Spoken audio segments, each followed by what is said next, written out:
उस हादसे के बाद फरहीन कभी भी रात को नहीं सोती थी, बल्कि वो दिन में ही अपनी नींद पूरी कर लिया करती थी और रात भर जाग कर गुजारती थी।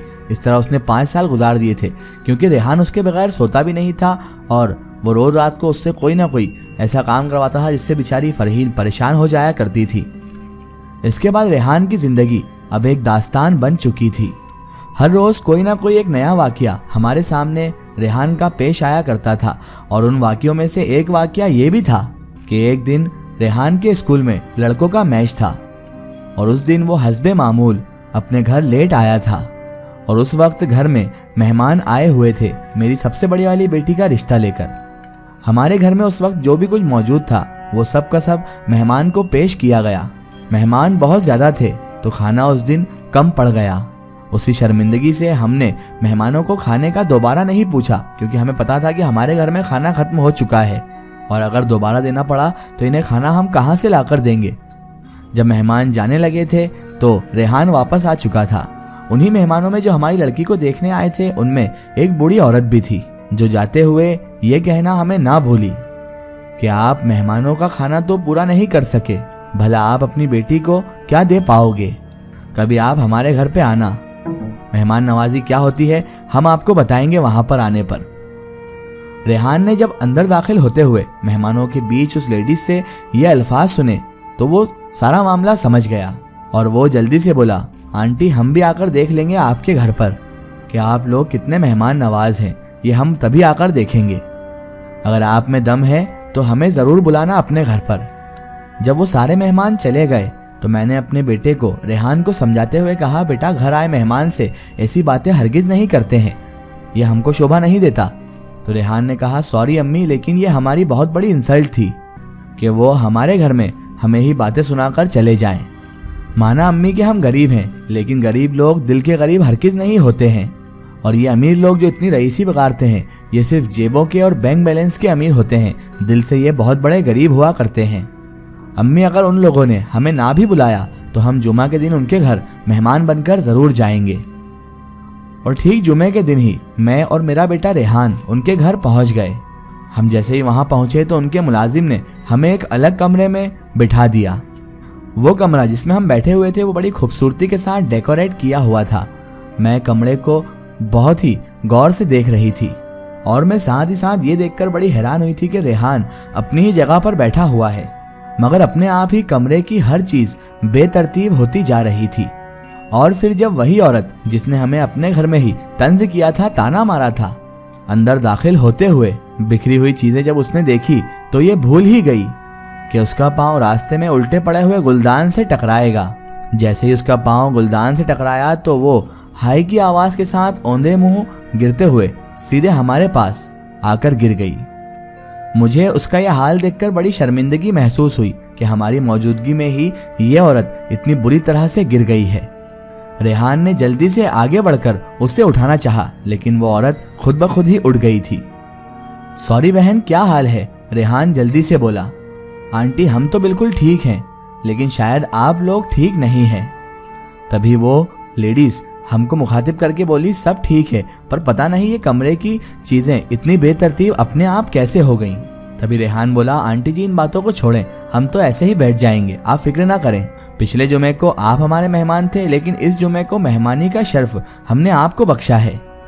तभी वो लेडीज फिर से ताना मारते हुए बोली, जी जी बिल्कुल बैठिए, हमारे घर में आपको किसी भी तरह की कमी पेशी नहीं दिखाई देगी, हम आपकी फुल मेहमान नवाजी करेंगे। तभी रेहान बोला, आंटी आपने तंजिया बात आखिर कर ही दी, कोई बात नहीं, अभी सब पता चल जाएगा। और रेहान फिर धीरे से दिल ही दिल मुस्कुराने लगा। उसके थोड़ी ही देर बाद उन आंटी जी के शौहर अंदर तशरीफ लेकर आए और जैसे ही उन्होंने अंदर आकर रेहान के आगे हाथ बढ़ाया सलाम दुआ करने के लिए तो वो अचानक चकरा कर नीचे जमीन पर गिर पड़े। पीछे आती हुई उनकी बेटी जिसके हाथ में मशरूबात की ट्रॉली थी, उनके वालिद साहब जैसे ही गिरे तो उनकी टांग ट्रॉली से जा लगी, साथ ही मशरूबात वाली ट्रॉली उलट गई और लटकी हुई ट्रॉली को संभालते हुए उनकी बेटी खुद भी जमीन पर जा गिरी। उनके कमरे में बिछी हुई कालीन पानी की वजह से पूरी खराब हो गई। तभी रेहान ने जल्दी से उन्हें उठाते हुए पूछा, क्या बात है अंकल? तो उसने कहा, कुछ नहीं बेटा, ऐसे ही मुझे चक्कर आ गया था, इससे पहले तो ऐसा कभी नहीं हुआ बेटा, पता नहीं आज मुझे क्या हो गया। तभी रेहान बोला, अंकल आप अपने मेहमानों का इस्तकबाल इसी तरह से करते हैं क्या? क्या खूब अंदाज है आप लोगों का इस्तकबाल करने का। इससे पहले मैंने अपने पूरी जिंदगी में ऐसा इस्तकबाल करते हुए किसी को भी नहीं देखा है आज तक। मैं वहाँ पर बैठे हुए सारा तमाशा देख रही थी और अब मैं समझ चुकी थी कि ये सारी खराबियां जो पैदा हो रही हैं ये सब रेहान की ही पैदा करदा हैं। मैं उसको मना भी नहीं कर सकती थी किसी बात के लिए, क्योंकि घर से आते वक्त ही उसने मुझसे कह दिया था कि मुझे आप आज किसी भी अमल को करने में नहीं रोकना, मुझे सब कुछ करने देना, मुझे किसी भी बात में टोकना मत। और अब मैं तो खुद भी हैरान हो चुकी थी कि रेहान मेरे पास बैठा हुआ है, लेकिन यहाँ पर बैठे बैठे ही किचन में हर निज़ाम खराब होता जा रहा था। उनके किचन में सारा सालन अपने आप ज़मीन पर गिर गया, फ्रिज से सारी चीज़ें अपने आप ही गायब हो गई, ठंडा पानी जो उन्होंने पिलाने के लिए रखा था वो अपने आप ही उबलने लगा और गर्म हो गया, और उनके पूरे घर में अजीब सी हलचल मची हुई थी। और सबसे बड़ी ताज्जुब की बात यह थी कि ये सारी मालूमात रेहान मुझे कमरे में बैठे बैठे ही बताता जा रहा था कि अब ऐसा हो रहा है, अब ऐसा हो रहा है, और मैं उसको सुने जा रही थी। उनके घर में उसके बाद जितनी भी रोटियां पकती थी अपने आप सारी गायब हो जाया करती थी। उसके बाद तंग आकर उन्होंने रोटी की जगह चावल बना लिए और जल्दी जल्दी उन्होंने बर्तन में चावल डालकर हमारे सामने पेश कर दिए, ताकि अब फिर कोई उनके साथ गड़बड़ ना पेश आ जाए। और फिर कुछ परेशानी कुछ सुकून के साथ वो आंटी जी जो हमें ताना मार कर गई थी वो आकर हमारे पास बैठ गई। तभी रेहान ने मेरी तरफ देखते हुए उन बर्तनों की तरफ इशारा करते हुए कहा कि ये भी खाली है अम्मी। उसके बाद रेहान कहने लगा, आइए ना आंटी जी, आप भी हमारे साथ खाना खाइए। तभी वो आंटी घबराते हुए बोली, नहीं नहीं, आप लोग लीजिए, ये आप ही के लिए बनाया गया है। तो रेहान बोला, ठीक है, अगर हमारे लिए बनाया है तो हमें ही खाना चाहिए, सही बात है, हो ना हो कुछ खास चीज ही होगी। उसके बाद रेहान ने जैसे ही बर्तनों से ढक्कन उतारना शुरू किए तो वहां मौजूद सारे बर्तन खाली पड़े हुए थे। पास खड़ी वो मेजबान औरत जो हमें ताना मार कर आई थी वो फटी फटी आंखों से हमें देखते ही रह गई। तभी रेहान उन्हें ताना मारते हुए बोला, क्या बात है आंटी, कभी आपके घर मेहमान नहीं आए क्या? कभी रोटियां खत्म, सभी ने कलाबाजी दिखाई और रोटियां खत्म, सालन गिर गया और अब ये खाली बर्तन हमारे सामने। कभी नमक तेज, 3-4 घंटे से आप लोगों ने हमें भूखे प्यासे बिठाया हुआ है और अल्लाह अल्लाह करके आप 3-4 घंटे बाद अगर कुछ लाए हैं तो वो भी खाली बर्तन। क्या खूब मेहमान नवाजी करते हैं आप तो, वाकई में आपको मानना पड़ेगा कि आप क्या मेहमान नवाज लोग हैं। अब वो आंटी जी जो हमें ताना मार कर आई थी वो तो मारे शर्म के पानी पानी हो रही थी और उनके सारे घर वाले हैरानो परेशान थे, क्योंकि ये पुरअसरार वाकयात इससे पहले उनके साथ कभी नहीं हुए थे। इससे पहले तो उनके साथ ऐसा कोई मामला भी पेश नहीं आया था। तभी आंटी जी ने रेहान से पूछा, ये आज हो क्या रहा है, और एक बार बताओ बेटा, तुम्हें कैसे पता जो हमारे साथ सारे वाकयात पेश आए वो तुम्हें कैसे मालूम पड़ गए कि हमारे साथ क्या हो रहा है? तुम तो यहीं पर हमारे सामने कमरे में बैठे हुए थे। फिर किचन, फ्रिज और घर के सारे निजाम में जो खराबियां पैदा हुई वो तुम्हारे इल्म में आखिर कैसे आ गई, वो तुम्हें कैसे मालूम पड़ गई? तभी रेहान बोला, आंटी हैरान और परेशान होने की कोई जरूरत नहीं है, इधर कमरे में भूखे बैठने से अच्छा है उठकर चहलकदमी ही कर लूं।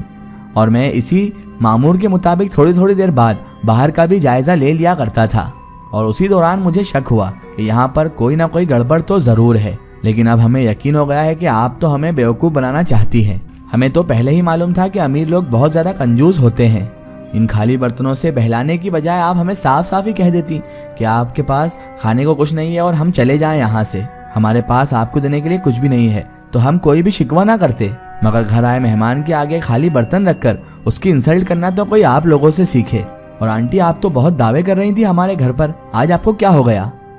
किधर गई आपकी वो बातें जो हमारे घर आते हुए आपने हमसे की थी? हमने तो आपको अलविदा नहीं किया था।